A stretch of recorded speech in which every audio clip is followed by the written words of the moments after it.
Good evening, everyone. A warm welcome to the East Africa Biodesign Program graduation ceremony. My name is Oemba Jean de Dieu from the University of Global Health Equity, and I'll be your host today. Tonight, thank you. Tonight, we're celebrating a big moment for the East Africa Biodesign Program, as our second cohort of 8 fellows are graduating. This program has been made possible by the partnership between the University of Global Health Equity, the University of Rwanda, Kenyatta University, and the Stanford Muzalem Center for Biodesign. We're very proud to recognize the 4 fellows from the University of Global Health Equity, 4 from Kenyatta University, who have completed a 10 months full-time intensive training. Now, to kick us off, I would like to invite Professor Rex Wong, the Interim Dean of the School of Global Health and UGH's Chair for Innovation Center, to share his opening remarks. Professor Rex, you're welcome.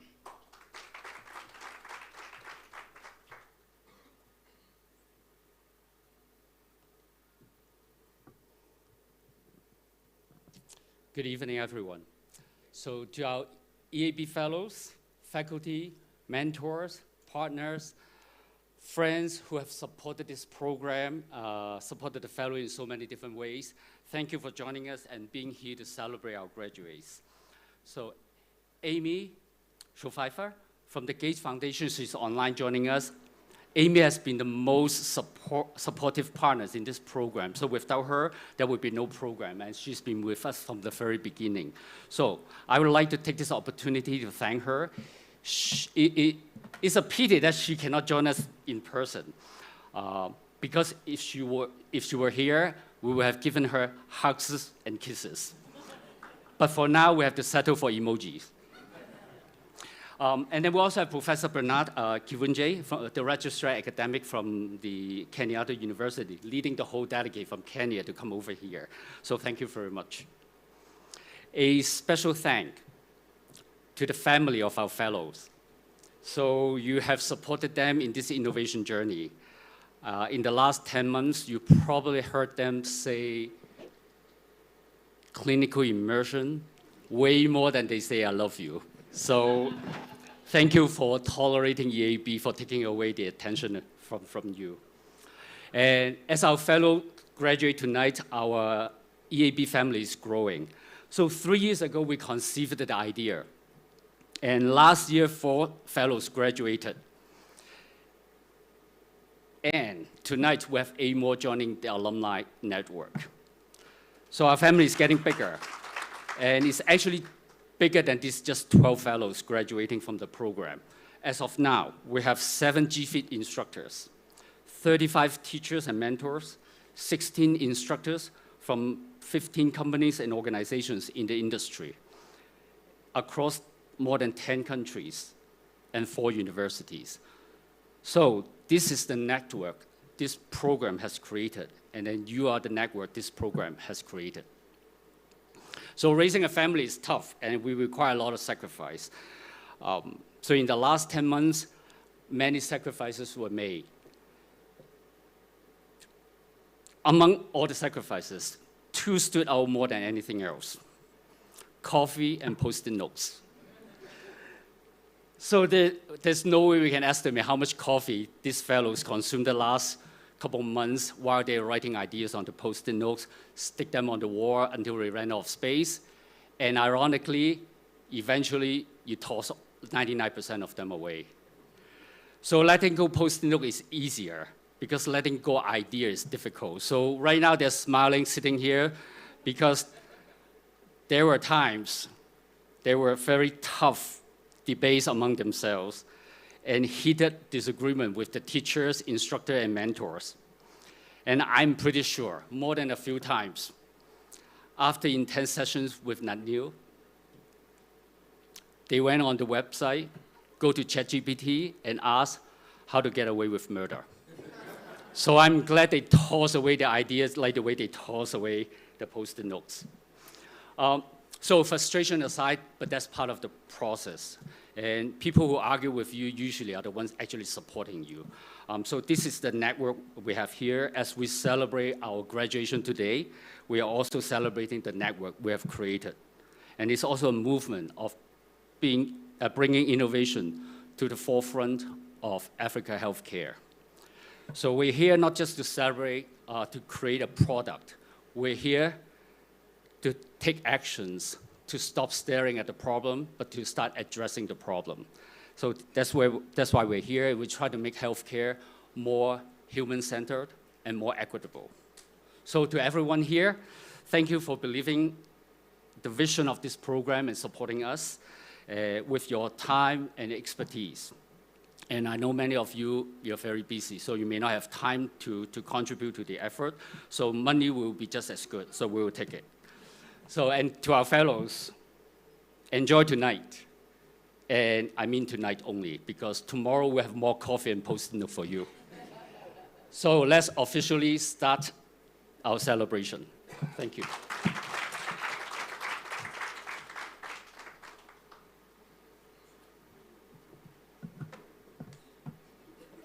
Thank you, Professor Rex. So this time last year, we celebrated our very first cohort of the East Africa Biodesign Fellows. And today, as we mark the second cohort's graduation, our alumni, your big brothers and sisters from the first class, would also like to say a congratulations message to you. So please welcome our East Africa Biodesign alumni representative, Basil Masabo.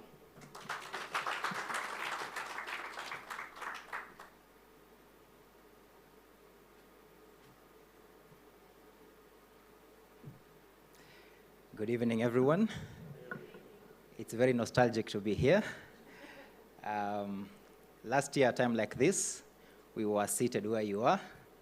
And it's been a year now, and time really flies. After graduation, we successfully spun out of the program and launched a startup called Inoheza Limited. And so thank you. And so as I stand here as the technical lead for the company, and my teammates are here with me. At Inoheza, our mission is simple, but very ambitious. We want to build life-saving medical technologies that make childbirth safe for mothers, especially in low-resource settings.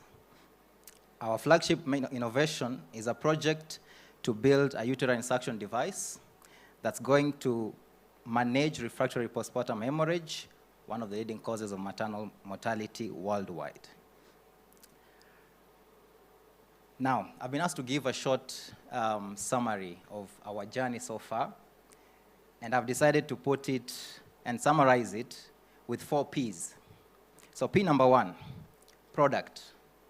We've cycled through multiple versions of our prototypes, testing, refining, and redesigning, each time based on user feedback.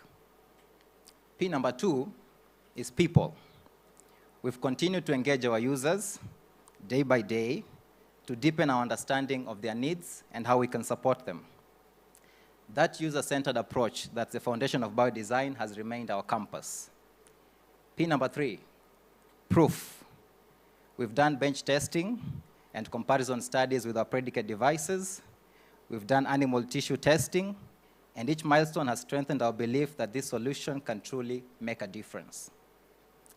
And P number 4 is partnerships. We've continued to engage our users and to build wide and deep partnerships. And in short, we're preparing the launching pad for when the product is ready for takeoff. Currently, we are actively fundraising for preclinical testing and manufacturing for clinical testing. The goal for our company this far is to begin clinical trial by the first quarter of 2026. There's a Gambian proverb that says, a fly that has no one to advise it follows the corpse into the grave.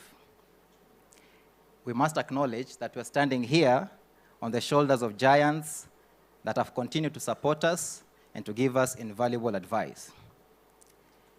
To the fellows graduating, this is our message to you.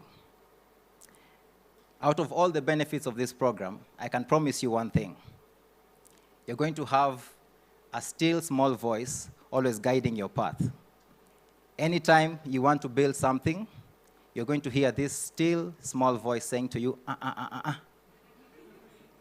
Who are your users? What is their need? Are they going to buy it? Maybe it's just me with Nat's voice living rent-free in my head. But it could also be a way of seeing life through a different lens, one that accommodates user perspectives, appreciates the user's journey, acknowledges their feelings, dreams, hopes, fears, and pains, and appreciates the opportunity to make an impact in their lives. So keep asking the questions, keep building, keep collaborating, and never lose sight of the people your ideas are meant to serve. Congratulations and thank you.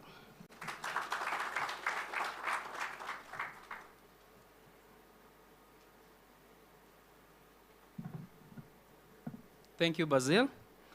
It is now my pleasure to invite on stage Professor Bernard Mutiani, Kenyatta University's registrar, to deliver a welcome message on behalf of Kenyatta University's Vice Chancellor. Please welcome Professor Bernard.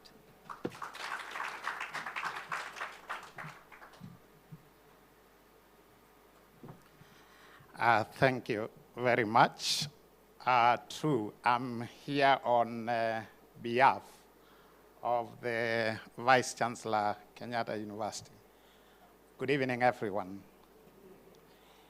Yes, so first I want to pass greetings from our Vice Chancellor, Professor Paul Wainaina, who truly wanted to be here, but because of many assignments couldn't make it.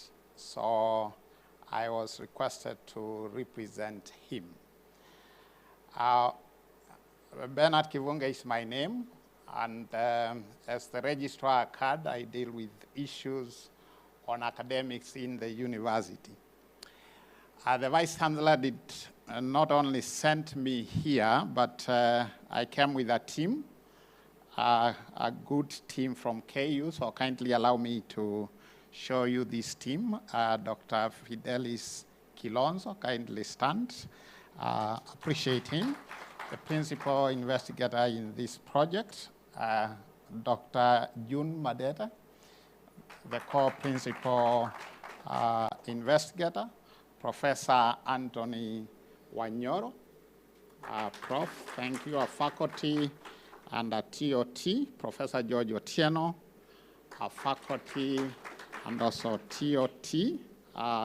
We have Ken Iloka, I guess the tallest man in this room, and also very strong. Thank you, Ken. Lisa Model. Lisa is right here. And then we have Susan Gitau. Susan is seated close. Edwin Lubwanga.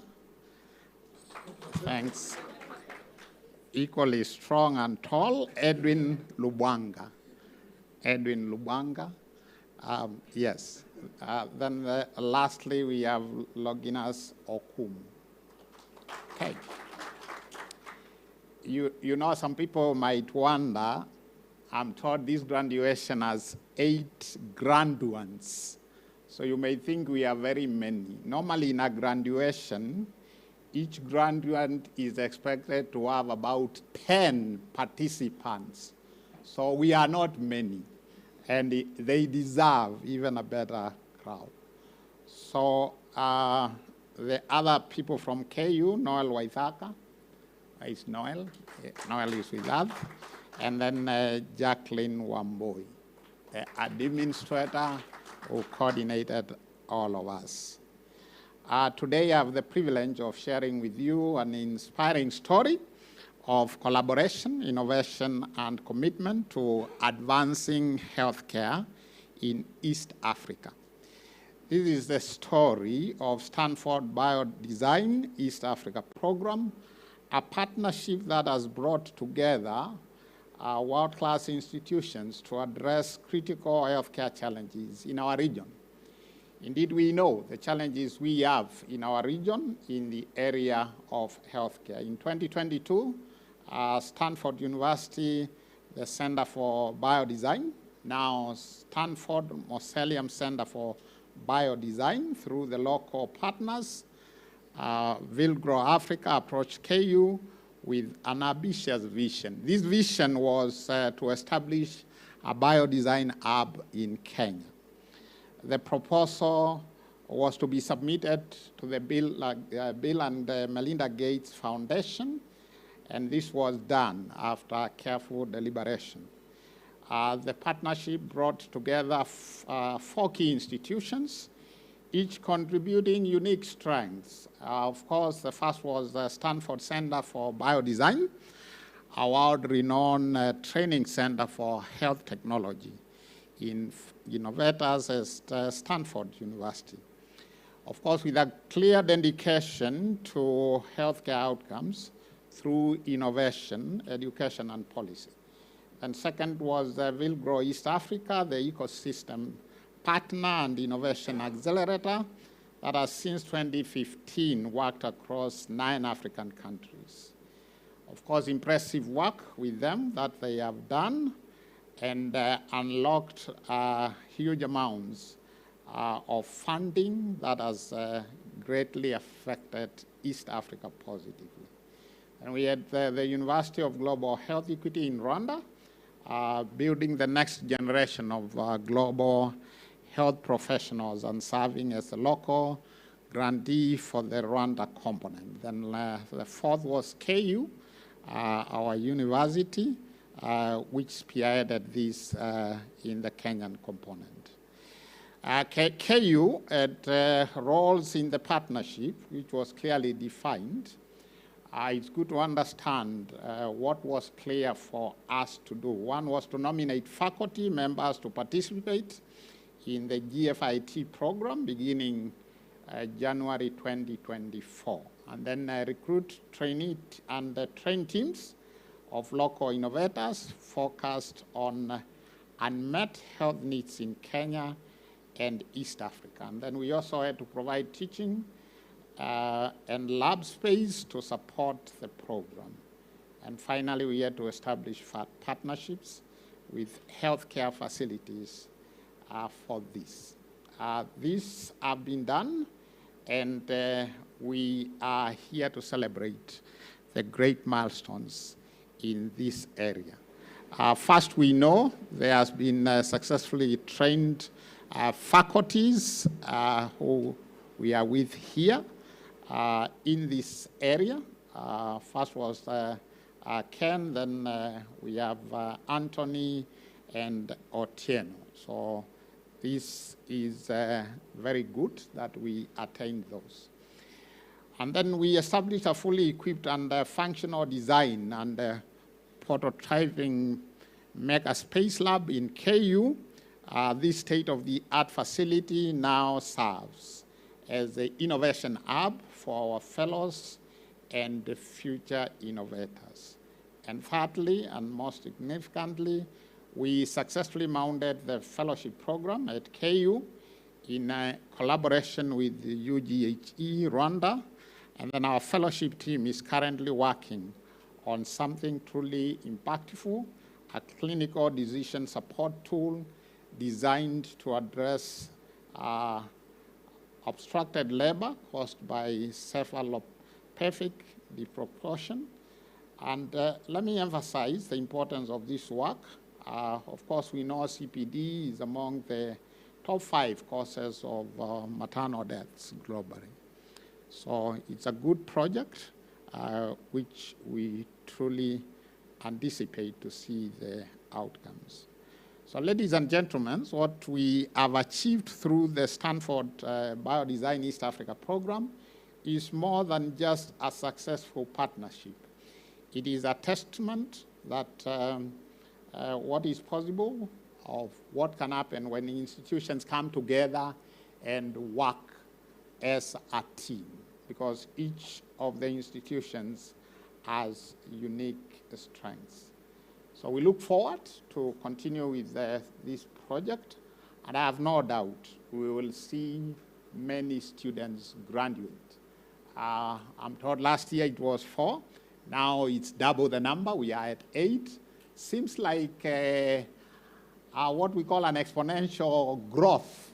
I'm in the field of maths, and this looks like powers of 2.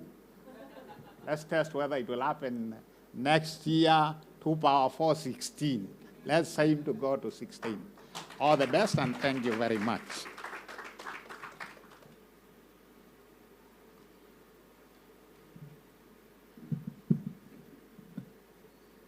Thank you, Professor Bernard. And now is the exciting moment that has made all of us gather here, which is the certificate awarding.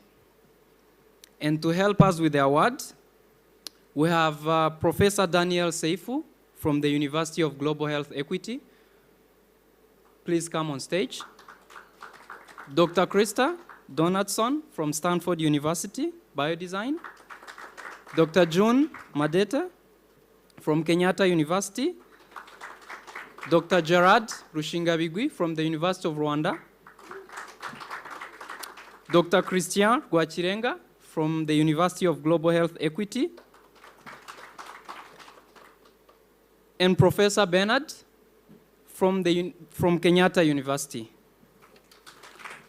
As they take their place on stage, I would like to invite Prince Muringwa to present the fellows from Kenyatta University, and Professor Anthony Wanyoro to present the fellows from the University of Global Health Equity. Thank you, everyone, and congrats to the fellows.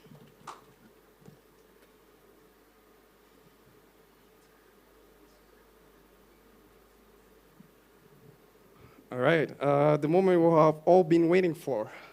So the first fellow is Lisa Josephine Muteunzau. Please come on stage.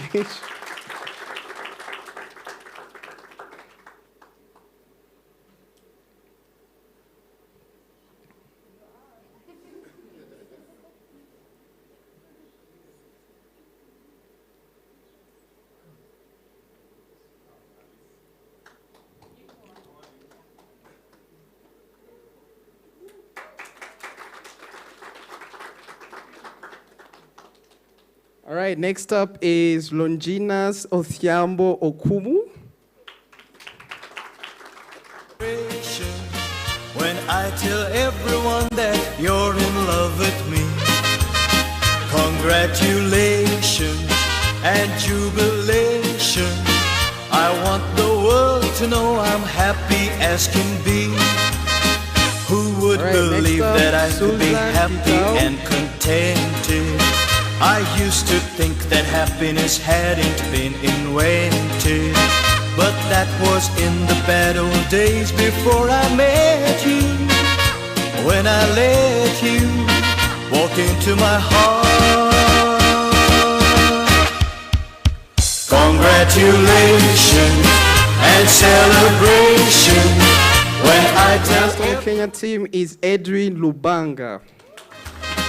congratulations and jubilation. I want the world to know I'm happy as can be. I was afraid to think that you thought you were above me, that I was only fooling myself to think you loved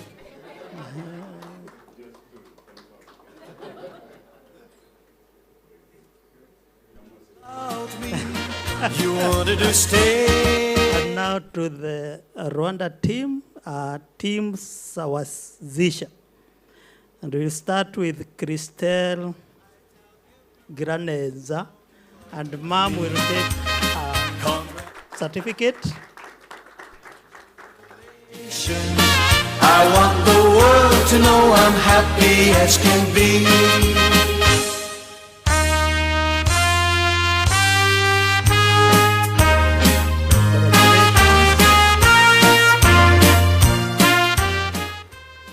Number 2 is Perede Kwesa.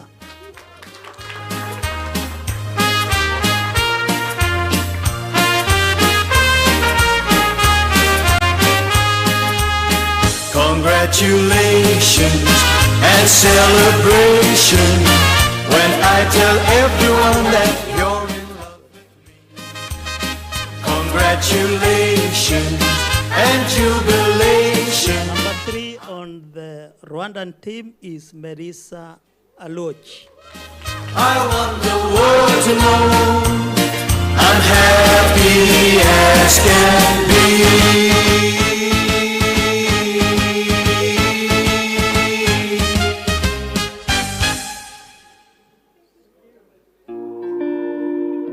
I have a message. Congratulations. I have a message for you. God has sent me to. Last but not least is the man who asks very hard questions, Dr. Timothy Chintu Mwanje.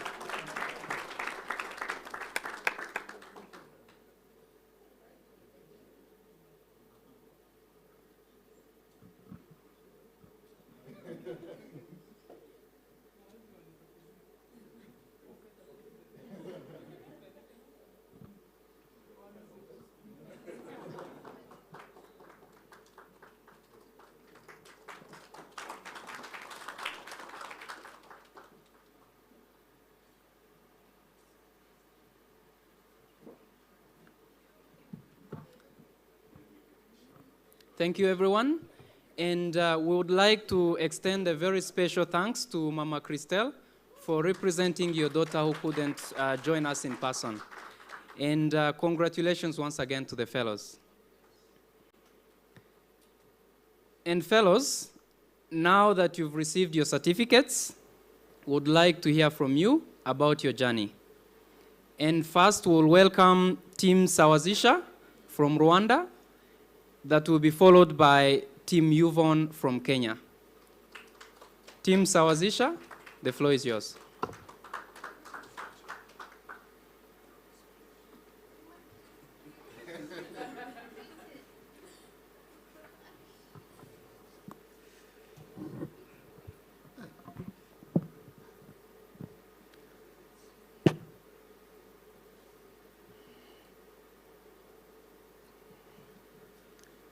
I was waiting for the lights to go down. Good evening, ladies and gentlemen. Thank you all for joining us today on this momentous occasion, where we are marking the end of a 10-month journey that has been arduous, filled with tears, where we have learned, we have fainted in ORs. We have been teachers who've had fun, but most of all, we've been transformed as human beings. Join me as I tell you the story of Team Sawazisha and how it was born. Sawazisha is a Swahili word for equitize, and that was the goal of this team from day one. We wanted to develop innovations that are equitable and accessible to all women, regardless of their background. But as you can see on the slide, this is just part one. This is not the end, so keep your ears on the ground, because this team is just getting started. And like any wonderful movie, there is always a cast. You've had the opportunity to see some of them. Very first, Christelle, medical doctor who could not be here with us today, but who has been the mother of the group. She has always had this deep-seated wisdom, this wonderful oversight that we needed to go back to from time to time. Then there's Peredi, best dressed arguably tonight. An industrial chemist, material scientist, the doer, the lab guy, and the ladies' man. He was the one who was not afraid to get his hands dirty, and also admittedly quite stubborn. Then Melissa, the clinical engineer, the team cheerleader. Anytime any of us was feeling down, we would run back to her because she had this way of reminding you how fantastic you are. She was very thoughtful, and she was the glue of the team. And then there's me, a medical doctor, soft-spoken, who was just happy to be part of the team and has had the privilege of sharing this wonderful journey with you today. As I take you through this journey, I'll share a few lessons that we've picked up along the way. The very first one being here, you cannot innovate alone. We learned that a great team isn't just a group of smart people. It's a balanced mix of personalities. You need a visionary, you need a doer, a critic, and a caregiver. And we learned that to succeed would have to be each of those things at different times. Our story started on September 26th. I think 2 days before I received this email, I had received a rejection email. So when I received this, I was like, not again. But thankfully, it was a congratulations email. We formed a WhatsApp group that some of us didn't want to respond to. We were tasked by Nathaniel, who we had no idea was going to terrorize us for the next 13 months or so, to read the Biodesign text in its entirety. That book is about 5 kilograms, if you get your hands on it. And then we finally came to Kigali. We had a wonderful welcome package that was organized by Charlene. Charlene is at the back of the room. I need you guys to clap for Charlene. Charlene has made sure that we feel comfortable for those of us who are not from Rwanda, even making sure that our stipends are received on time, making sure that we get the best hotels wherever we travel to. Thank you very much, Charlene. We truly appreciate you. On January 14th, we met for the first time over a few drinks and meet, and I cannot think of a better way to unite East Africans. The very next weekend, we had the opportunity to go to Butaro in northern Rwanda. Straight into business, despite the immaculate vibes and the legacy of Paul Farmer being palpable. We were introduced to one another, we were introduced to the Kenyan team. We were introduced to the faculty and to the biodesign process.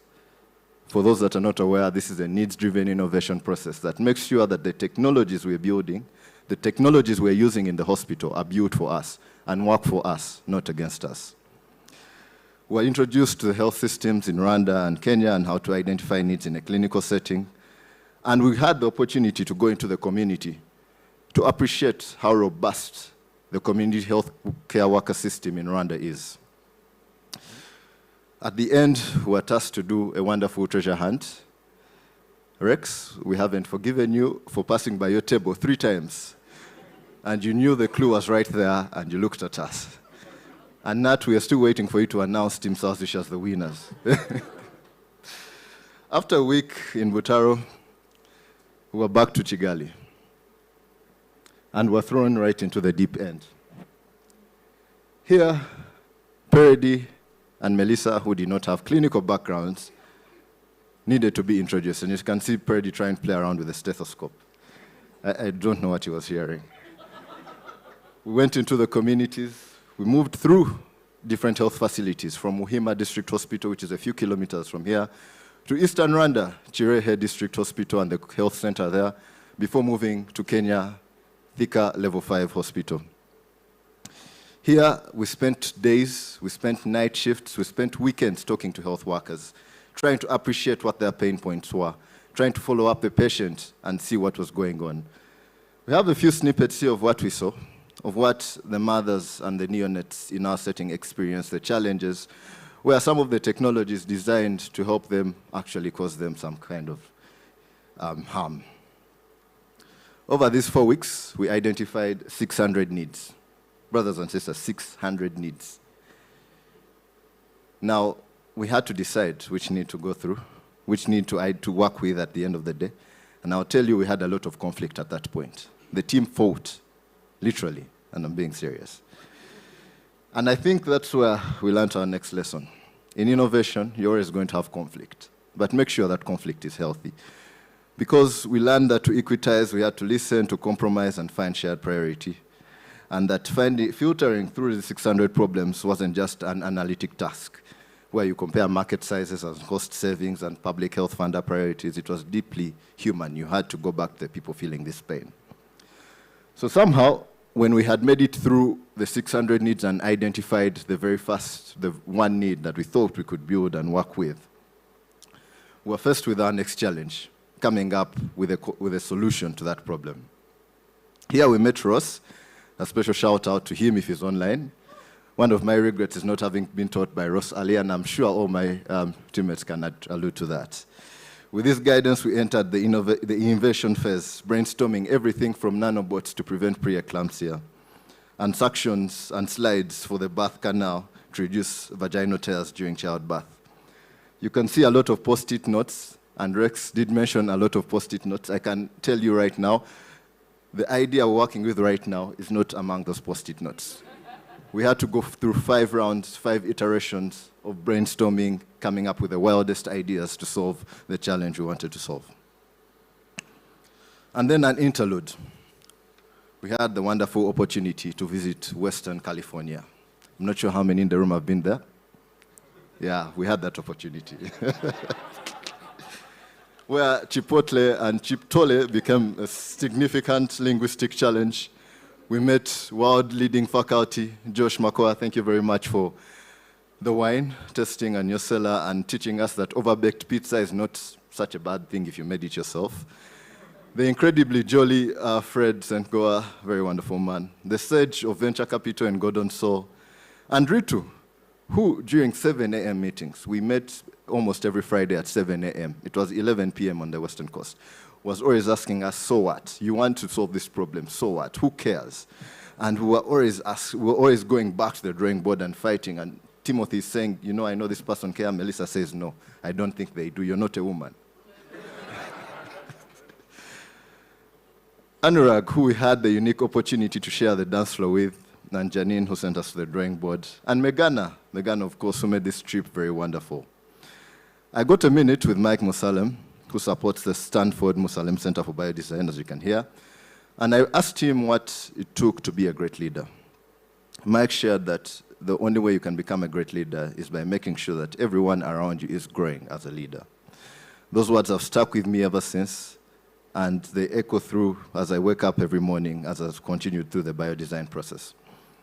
We had the opportunity to go and watch our first baseball game, and some of us who did not wear enough layers had to run away before the game ended. We had to run back to the train because it was leaving us. A very wonderful experience.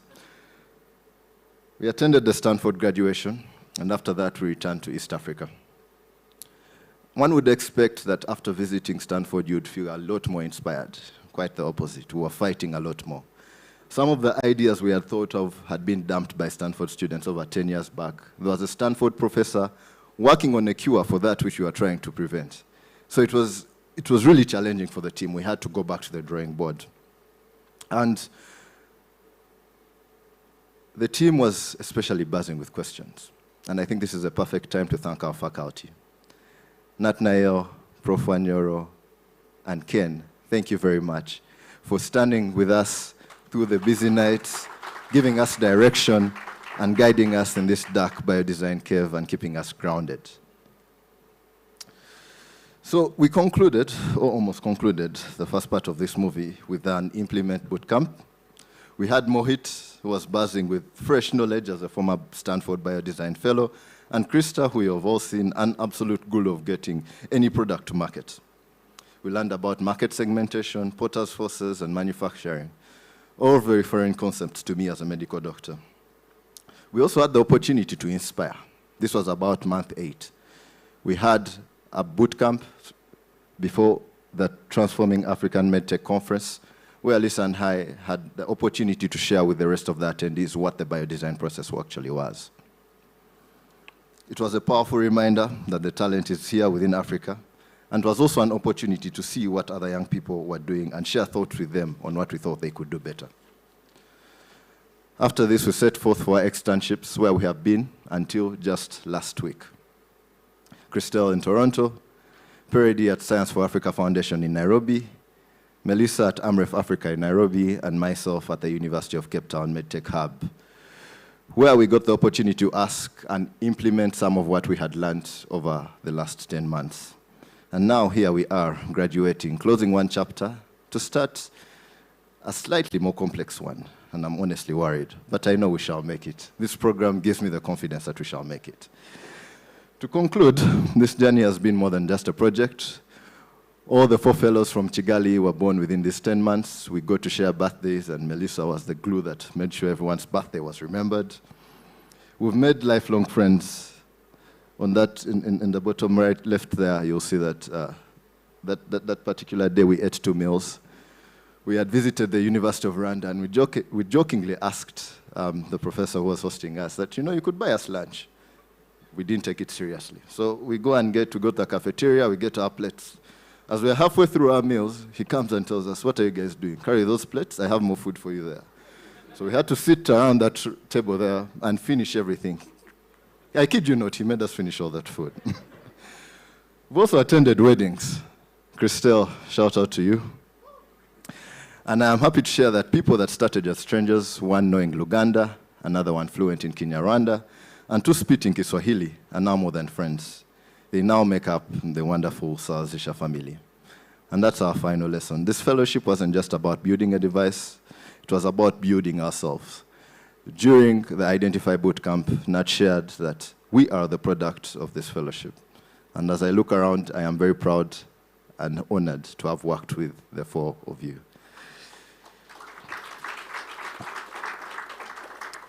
As I conclude, once again, this is an image of Butaro, of the University of Global Health Equity in Butaro.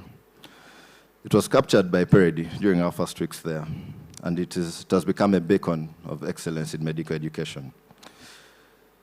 It wouldn't exist without the profound foresight of the late Dr. Paul Farmer, who believed in building world-class institutions for the most vulnerable.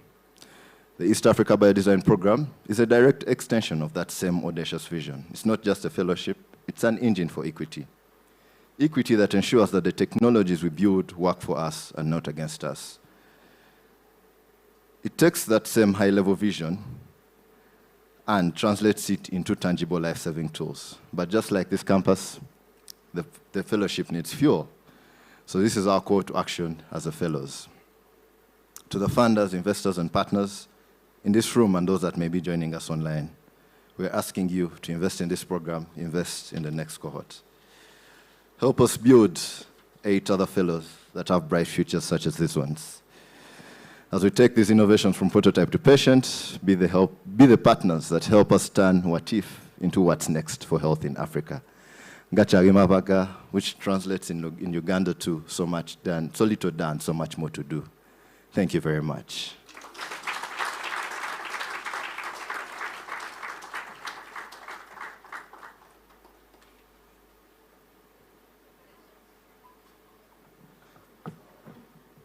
Thank you very much, Team Sawazisha. And now up next, we welcome Team Yuvon from Kenya.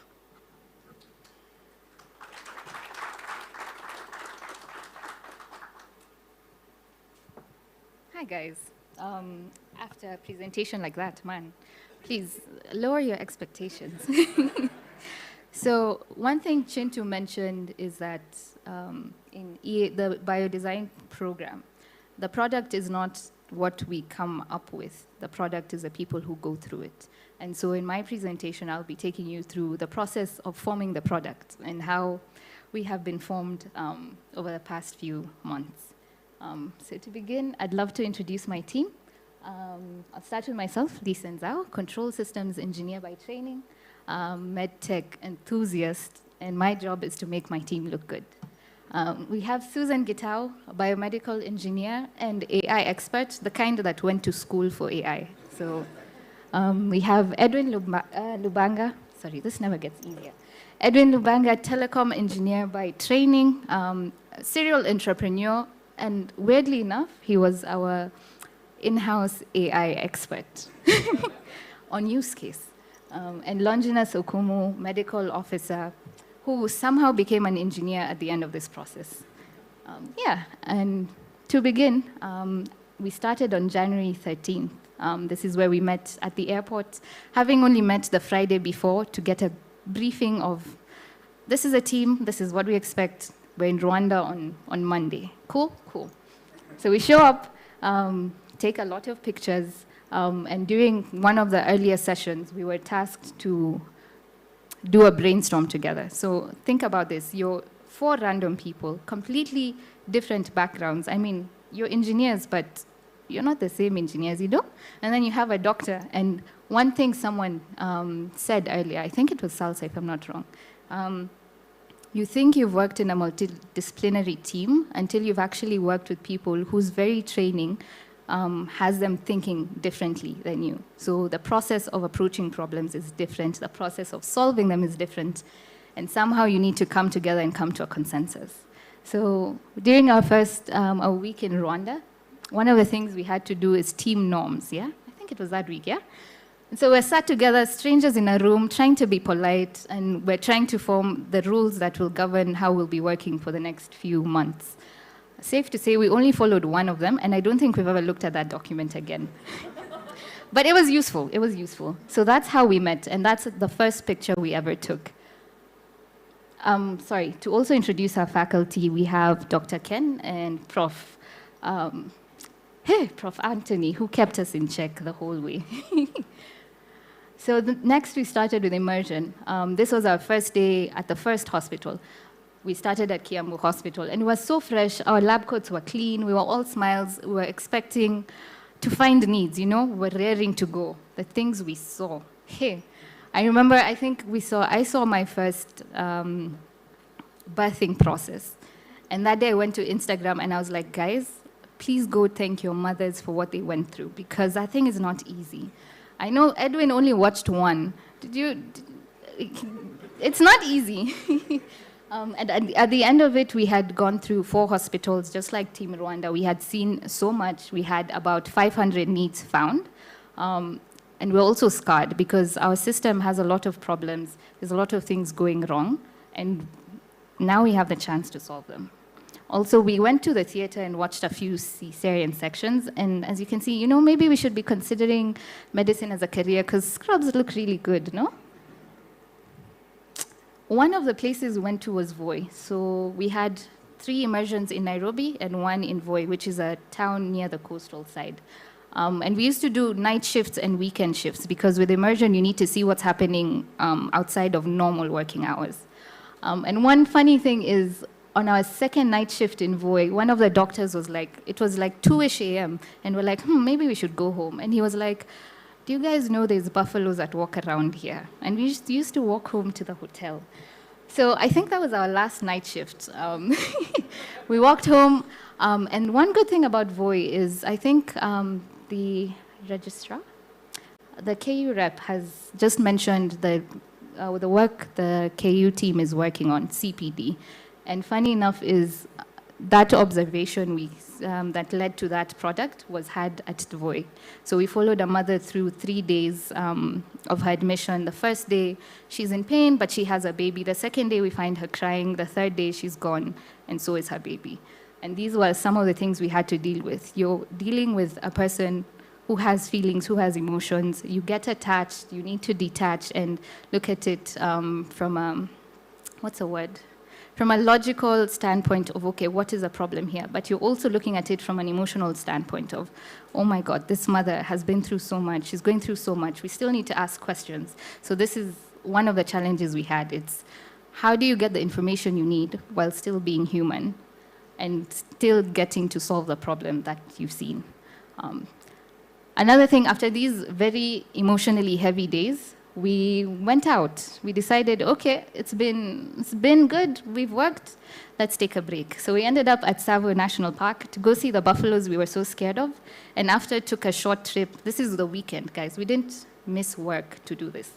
So over the weekend, we took a short trip also to the coast. And this was integral in like forming our bond as a team. We stayed in a hotel. We walked around. We laughed. We cried. We de-stressed. And doing this in the beginning really helped with how we handle things later. So next we're like, okay, clinical immersion is done. The hard work is done. Now it's just desktop research and, you know, we'll work on our laptops, we'll be chill. Nah, it got worse.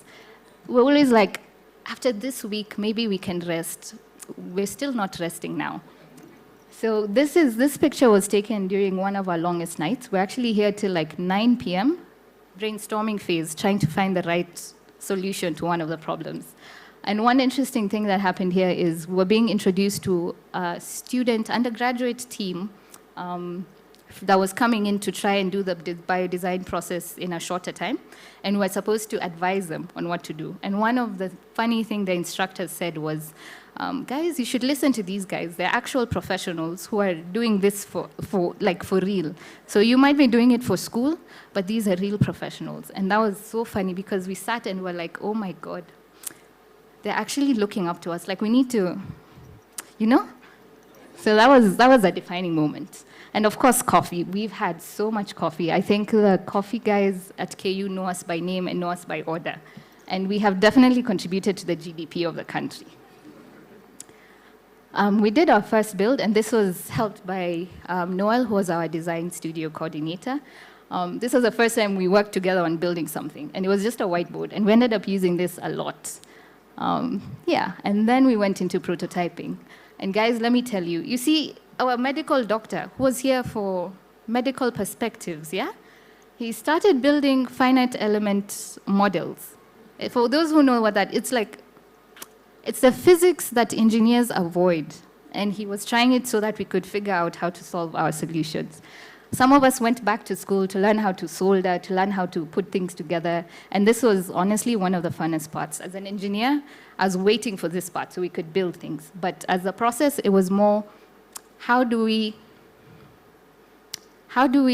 know this will not work? So we're trying to find ways to make sure our device, whatever we're going forward with, will actually serve the purpose. And the approach to that was finding ways it wouldn't work, which is counterintuitive but very useful. Yeah. On the end, that's a really funny slide. So we used to draw our concepts. We call them concepts. So ideas, you draw them out so that you can visualize them and think through them. So some of them ended up dropping really early, and we're like, okay, let's reuse these things as aprons as we build more models. And we'd build models that we never got to use, but like through the process of building and trying, we got to understand our problem better. We got to become even better people through it. Yeah, and then we went to Stanford, and let me tell you, if you can see my team, guys, we're the best dressed. We're always looking good. And here we got a lot of inspiration, a lot of lessons. We met people who care about what they do, care about what we do, and this helped refine how we approach things. And at the bottom, again, is us at Josh's house, where we had a really important night. This man, let me tell you, this man has built, he's part of the team that designed the Biodesign process. Really busy man, engineer, doctor. Apparently that's a thing in the US, I don't know. People who do both, who build products, but also is a wine connoisseur. So he has a wine cellar where he took us to, and we got to share our deepest, darkest secrets, which was what we wanted to do in the future.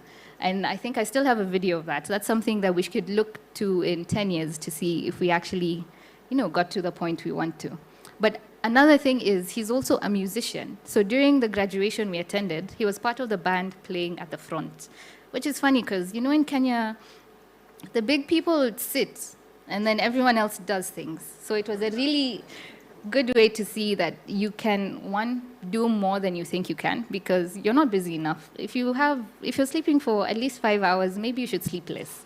But also just have fun with your life. As much as you are making a difference, remember to live your life. Yeah. We got some helpers and friends along the way. Here we have Dr. Munyao. If he's watching online, thank you so much. He's also an AI expert, so he was helping us think through how to solve our problems.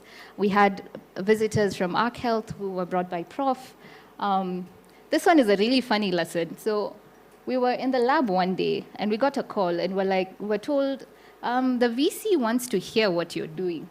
Now, you see, that day, I had woken up, and my hair was half undone, but I was like, I'm just going to the lab, yeah, to meet my people, so I don't need to look good. That's the day pictures were taken to go on a magazine somewhere. So the lesson there is always be ready, please. We also got to participate in TAMC, and one thing that wasn't mentioned is it was a team effort. So we were presenting, but the whole team was in the room, going around, guiding people, teaching them the process.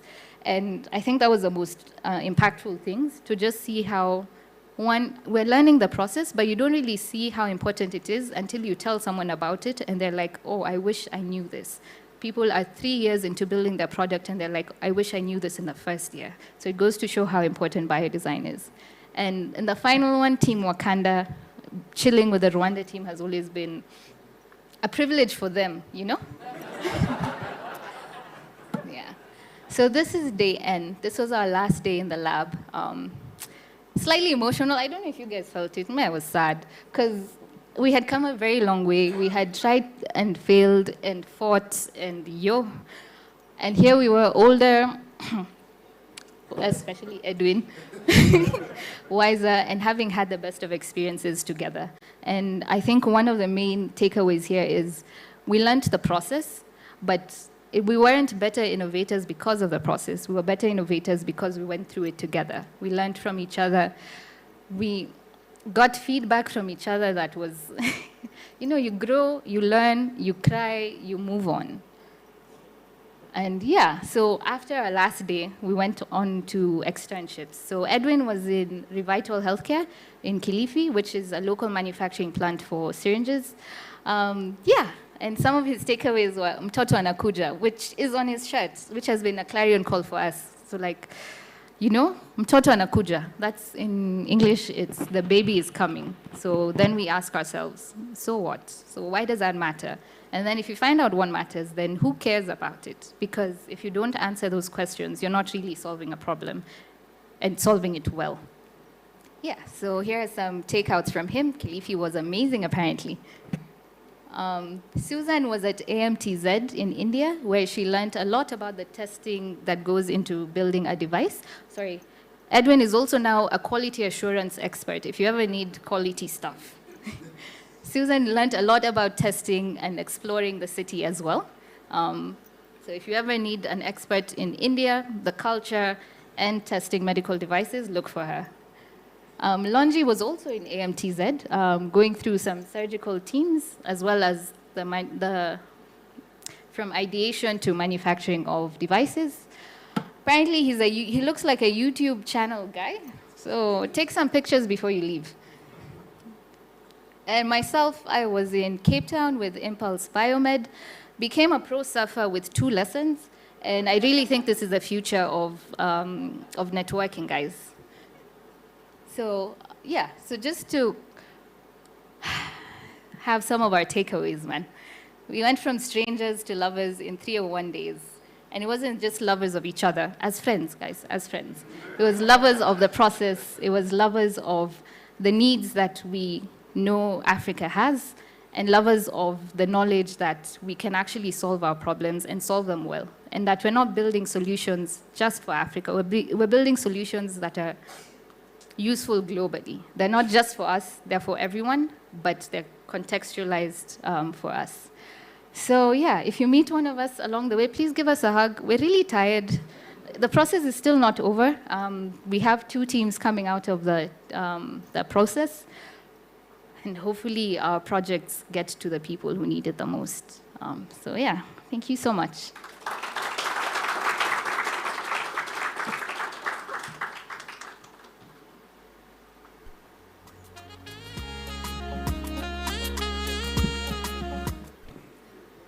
Thank you very much, teams Sawazisha and Yvonne, for sharing your stories.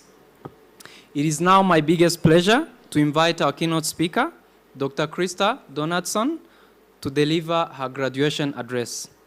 Dr. Krista, welcome.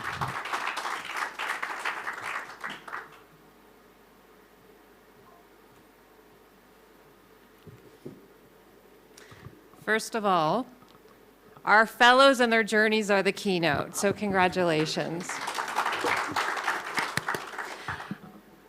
It is such a joy to stand here today celebrating these 8 extraordinary people who have spent the last 10 months, or I heard 13 and a half months, doing reading, user research, learning, prototyping, debating, occasionally panicking, externing, and ultimately creating. Also, congratulations to my colleagues, our East Africa Biodesign faculty and staff, for the incredible programs you have built at your institutions. Okay, fellows, yeesh. That time has flown by. It seems like yesterday we were interviewing you. You were calling in, zooming in from different parts of the world, and you were coming together for the shared purpose of advancing health innovation in East Africa by East Africans. Thank you, Sawazisha and Yvonne, for sharing your team's journeys as well. Your talks are perhaps the most important of the evening, and we love them. As faculty, we have really had the privilege of watching your early uncertainty evolve into purpose and expertise. You have not lived the biodesign experience without the tears of laughter and also tears of frustration. I see a few heads nodding here for those of you who are online. Somewhere in dealing with those 600 needs, need statements, those 600 needs that turned into statements, and then the filtering, and then the various revisions, there certainly has been, there have been moments of system overload and I know exhaustion. But that's in part what makes your fellowship experience special. It offers resilience disguised as iteration, a key skill for your future entrepreneurial adventures. That said, speaking on behalf of our global faculty, we hope that your takeaway from the East Africa Biodesign won't be how to build a product. And I've heard tonight, you heard that. It's really how to create a mindset. Everyone can be an innovator, but it takes empathy to drive meaningful innovation. It takes curiosity to continuously ask why, or so what. It takes optimism and hope to see constraints not as barriers, but as invitations to create. And it takes vision to see that steps, often incremental, can lead to meaningful change in the health of our fellow citizens. We learn that teamwork and collaboration isn't always comfortable, but it is transformative and important. And it teaches greater patience and humility, and it pushes us beyond our own perspectives. These are all critical skills for innovators. And importantly, you kept your senses of humor, you supported each other, and you reminded us as faculty why we do this work. Because when passionate people are given the tools, the opportunity, and the trust, they create solutions that can change the world. As you graduate from the East Africa Biodesign Fellowship, the world might look both bigger and smaller. Bigger because of the many problems I'm sure you now see that you can tackle. Smaller because you have a community of like-minded innovators and a shared language. And while I'm saying you're graduating from the fellowship, you're really graduating with us because we, the faculty, continuously learn from you, and for that we thank you. I lost my speech. Hang on one sec. Well, I will conclude with that. I think one thing I really want you to take away with you too is to please keep your joy, keep your resilience, keep your determination, keep your desire to push back against the status quo. You are innovating for East Africa, you are innovating for the world, and for that, congratulations.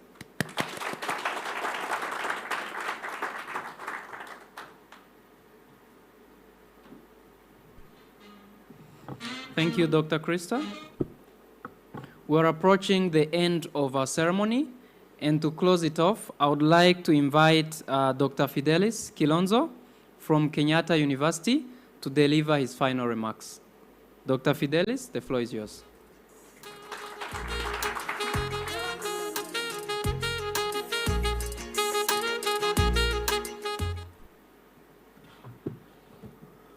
Good evening. I've been asked to close, but the party is not over, is it? Just beginning.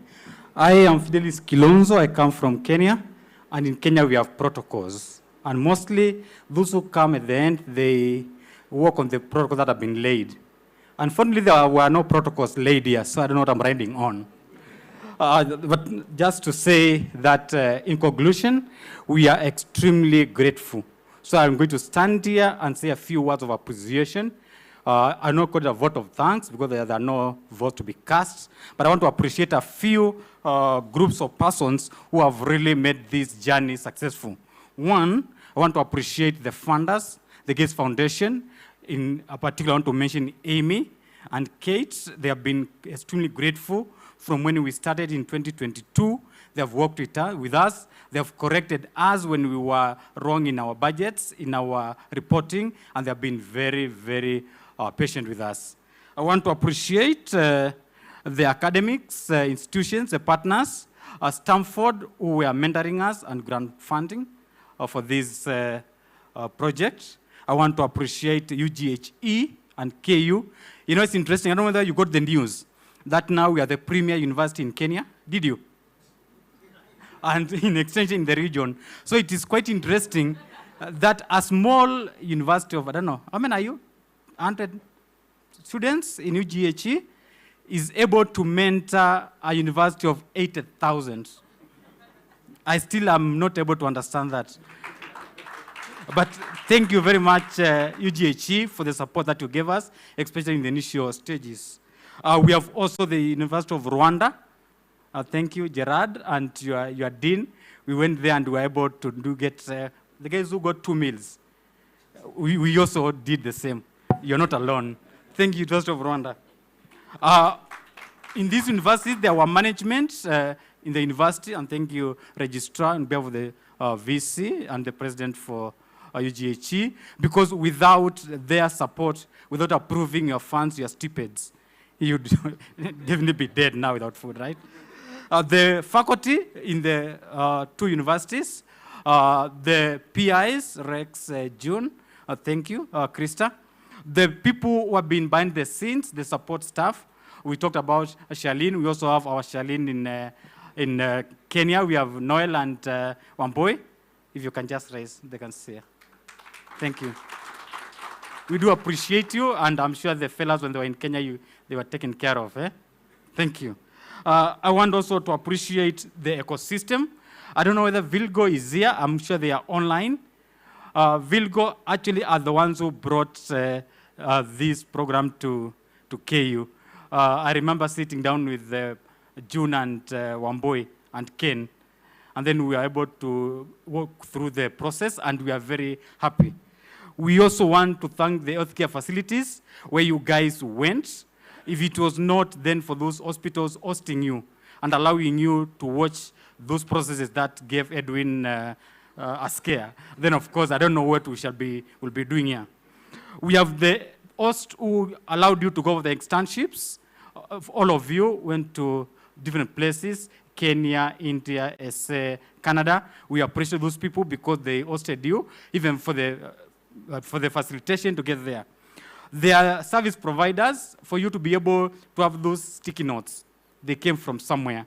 Don't take that for granted. And of course, we have other benefactors, families who are here. Mama, what Mama? We're really happy that you're able to receive the certificate for on our behalf. We really do appreciate that the family support system was there for you. I've had 301 days. Probably it was much longer. And somebody said they got a regret and congratulations. That's the kind of trauma that we want you to go through, just so that you can appreciate what you also go through preparing you for the process. You know, you may think you are the victims here. There are bigger victims, only that we don't say. So then, in conclusion, I want to tell you a few things. Go thee and change the world. I know you are proud alumni of the Biodesign. In fact, you have Stanford on your tag. Thank you. But that's not the pride we want you to have. You have unmet needs. I add 500, in some areas 600. Those needs are still unmet. You have scars. Those scars are still unwashed. You have unsolved problems. Those problems are still pending. So when you go out, your pride should be to make an impact on those unmet needs, on those scars, on those unresolved problems. Thank you. May God bless you. May God bless EAB, and may God bless everybody who has contributed to this program. Thank you.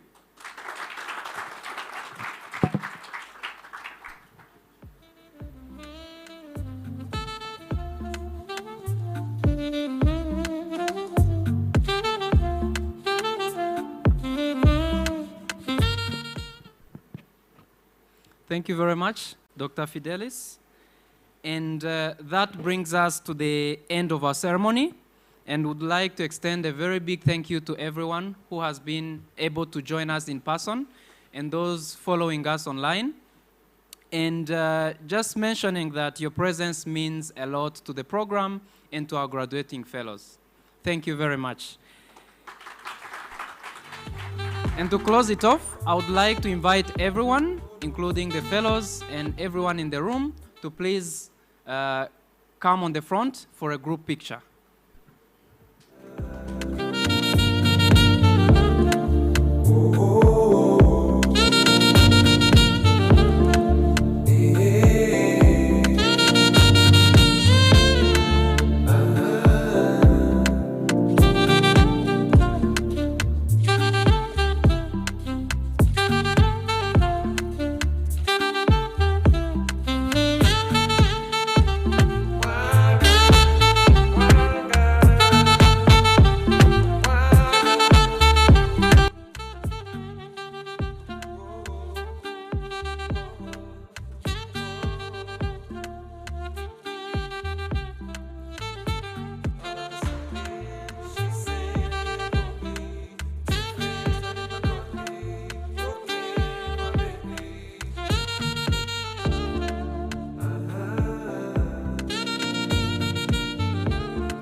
like to let everyone know that our dinner reception is ready.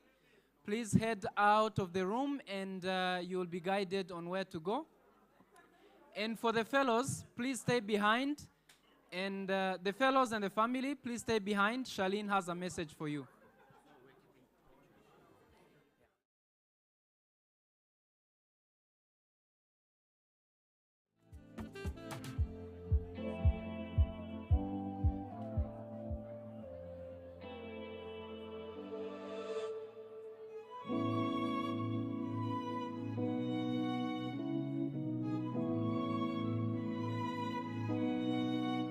Dola.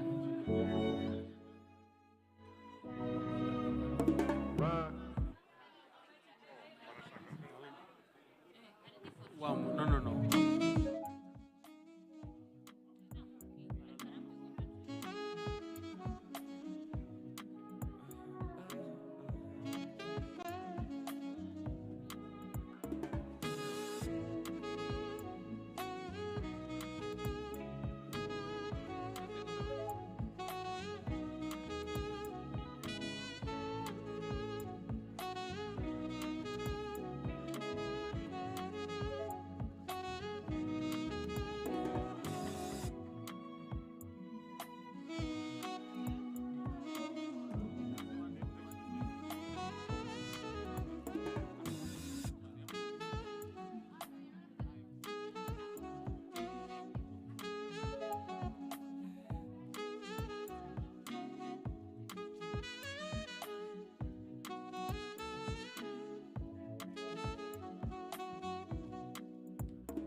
Such a rush, my baby, slow down, come find your love. I'm hoping you see me, come serve it up. Loving when you stir it up, that body belong on TV. Oh, this feeling I can't hide. You're feeling up my mind, and I just don't know why.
Introduce yourself. So you tell us, I'm an engineer, if you're an engineer, a doctor.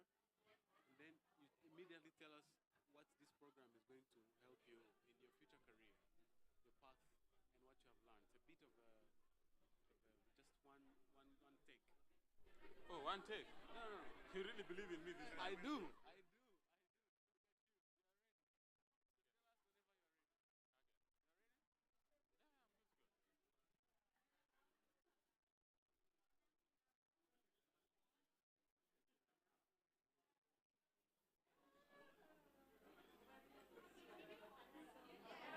Hello, my name is Peredi Khwesa.